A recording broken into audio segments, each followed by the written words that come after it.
So there's lots of people that say, oh, we need to give Brexit a bit more time to see if it works.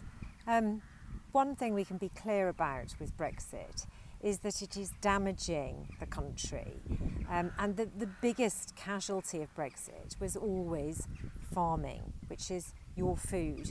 I know people think that food comes from a supermarket, but it doesn't. It comes from farms.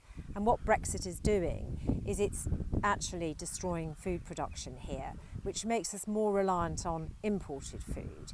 And this spiral will continue. We will continue to get weaker and weaker and fall to rely more and more on food imports, which means that we will be more subject to inflationary pressures.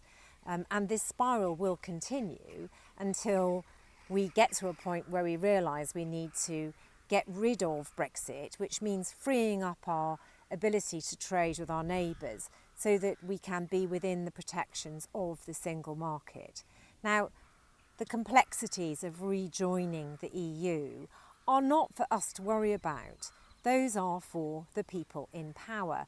Us, the people, we only need to demand that we want to undo what has been done to us to ensure that we get some relief from this cost of leaving the EU crisis, which is on top of the cost of living crisis which the world is also experiencing as a result of the Ukraine war, COVID and climate crisis.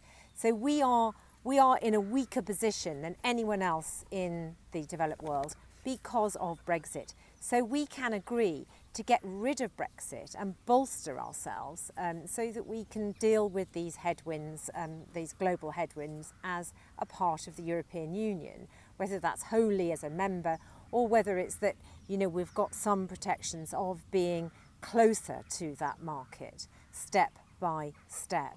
So let's end the confusion around what we should be calling from and the apathy. And every single person, whether you can afford to pay more for your food or not, should recognise why an increasing hyperinflation is extremely damaging for all of us, because, you know, our people who can't afford to actually bear the brunt of this inflation will in time cause even more problems for all of us, as happens in all poorer countries with, you know, crime increasing and all of those things that come with deep-seated poverty. And that is what we are facing.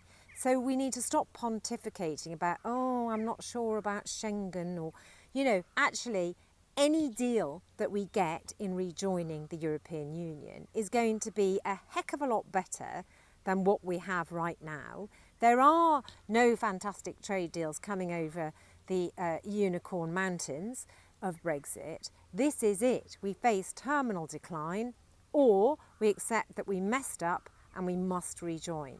So join me, come to the march on the 23rd of September and demand that our politicians get their act together and get us back in the EU as quickly as possible.